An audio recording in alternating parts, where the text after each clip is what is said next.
Dan tujuan pada praktikum kali ini untuk mendeteksi keberadaan protein pada bahan pangan dengan uji kualitatif berdasarkan perubahan yang terjadi pada bahan pangan.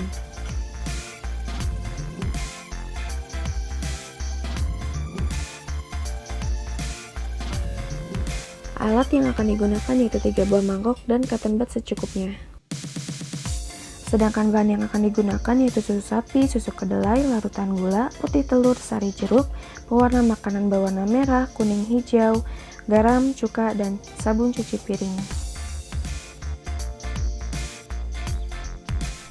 Selanjutnya kita akan menguji sampel yaitu susu kedelai. Pertama, kita tuang susu kedelai ke dalam 3 mangkok.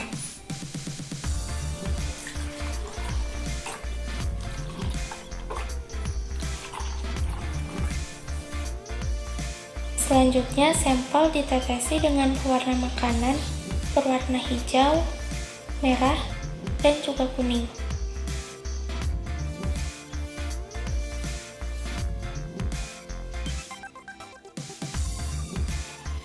Lakukan pada ketiga mangkok.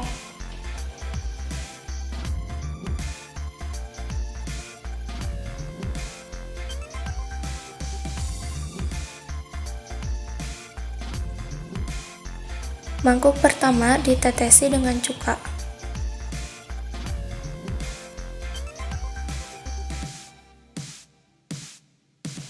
Mangkuk kedua ditaburi dengan garam.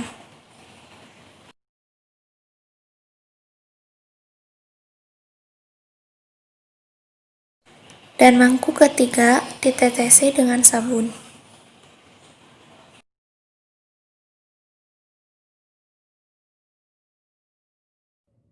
Selanjutnya kita memakai larutan gula. Pertama-tama masukkan gulanya terlebih dahulu.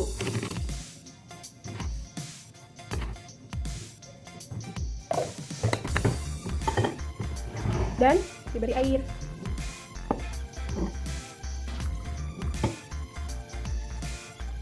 Lalu diaduk.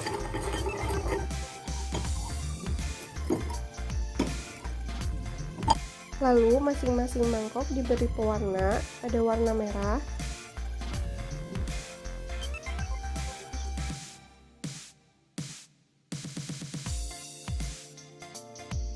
ada warna hijau,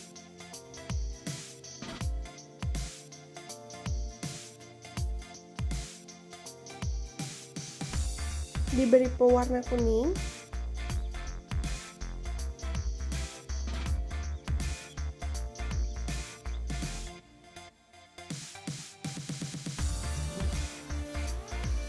mangkuk pertama diberi cuka,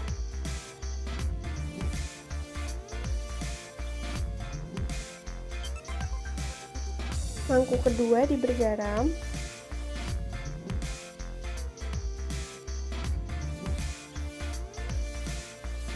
mangkuk ketiga diberi sabun cuci piring cair.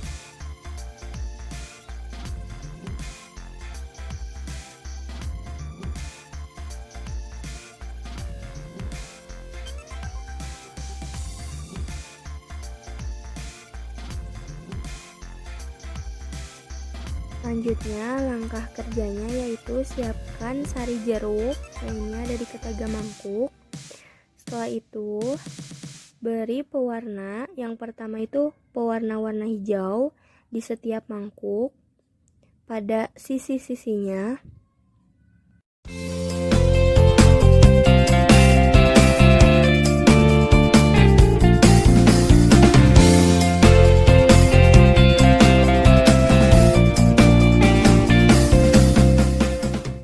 Selanjutnya, tetesi pewarna warna merah pada masing-masing mangkuk yang berisi sari jeruk.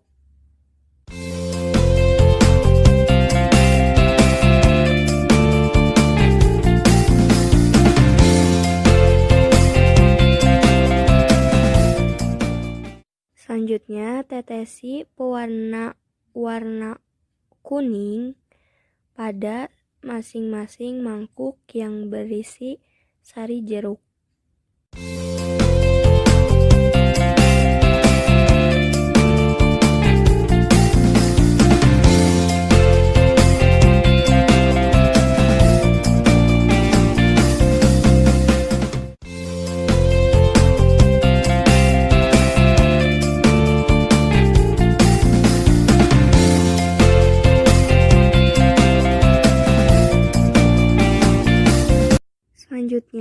pada mangkuk A itu diberi cuka, ditetesi cuka pada setiap warnanya.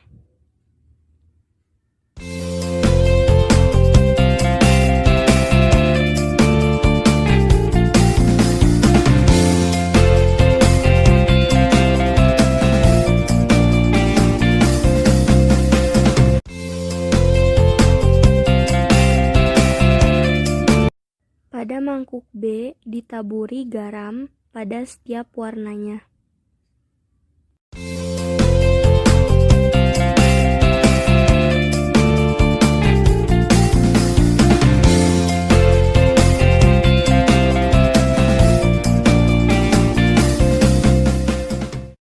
Pada mangkuk C ditambahi sabun cuci dengan menggunakan cotton bud.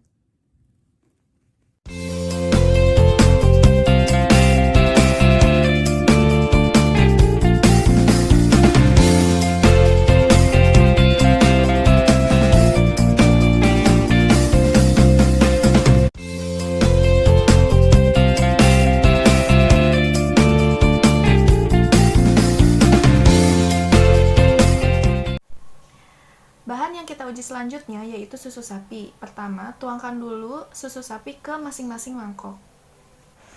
Beri perwarna hijau, merah, dan kuning pada ketiga mangkok tersebut.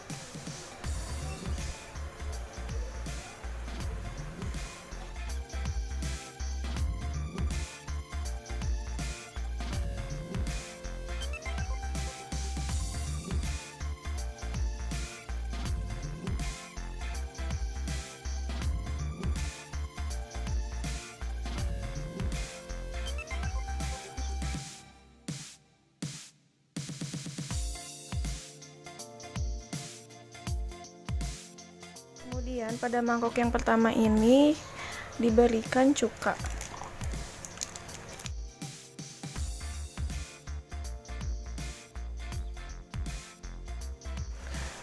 Sedangkan pada mangkok yang kedua ini diberikan sabun cuci piring.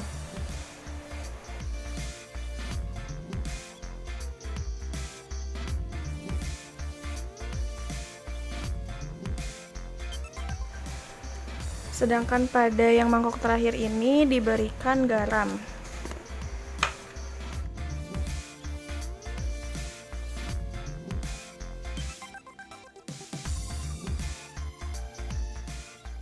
Di sini saya Adam dan Sobarudin akan melanjutkan praktikum selanjutnya, yaitu pada putih telur. Sebelumnya di sini sudah tersedia 3 wadah dan sudah terisi putih telur.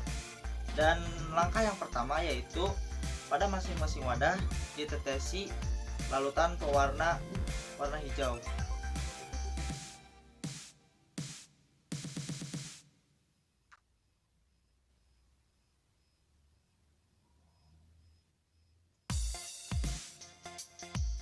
Kemudian warna merah.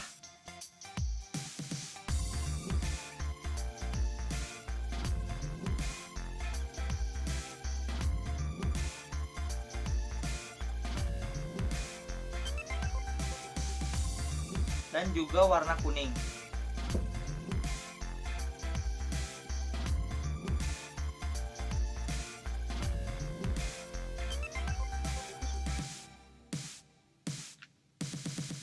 Pada wadah yang pertama kita campurkan cuka,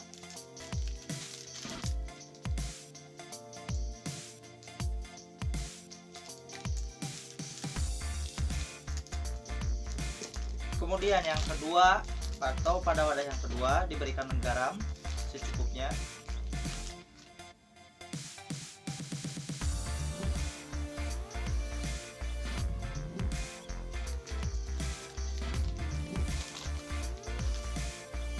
Dan pada wadah yang ketiga kita berikan sabun cuci piring.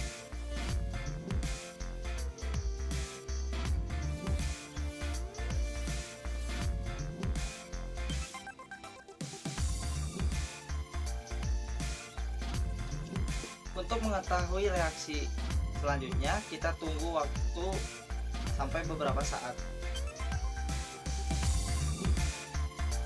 Berdasarkan hasil percobaan uji protein yang telah dilakukan, maka dapat diketahui bahwa pada kelima bahan atau kelima sampel ini, saat ditetesi dengan reagen berupa sabun cuci piring, pewarna makanan menjadi menyebar atau menjauhi sabun cuci piring tersebut. Sedangkan saat diberi reagen berupa cuka, keempat bahan mengalami perubahan, yaitu pada susu sapi, susu kedelai, sari jeruk, dan putih telur. Sedangkan pada larutan gula tidak mengalami perubahan. Nah, saat sampel diberi reagen berupa garam, keempat sampel mengalami perubahan. Dan hanya pada larutan gula saja yang tidak mengalami perubahan. Pada sampel susu sapi, susu kedelai, sari jeruk, dan putih telur terdapat sedikit gumpalan.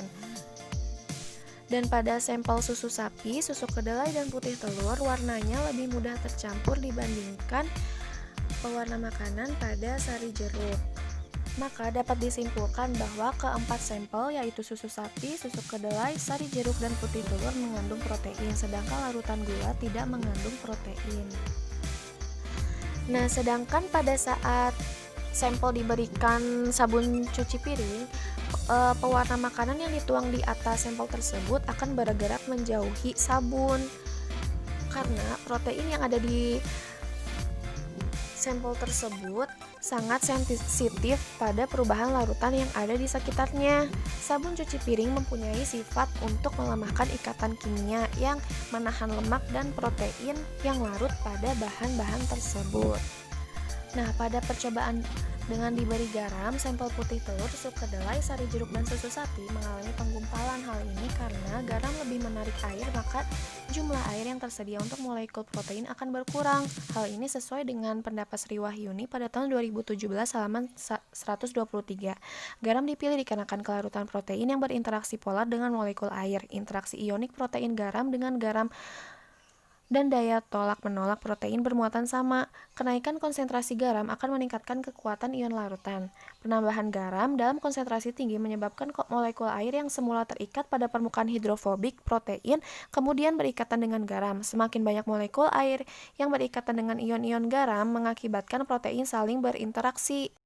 Nah, kemudian kelarutan protein akan meningkat jika diberi perlakuan asam yang berlebih. Hal ini terjadi karena ion positif pada asam yang menyebabkan protein yang semula bermuatan netral atau nol menjadi bermuatan positif yang menyebabkan kelarutannya bertambah. Semakin jauh derajat keasaman larutan protein dari titik isoelektrisnya, maka kelarutannya pun akan semakin bertambah.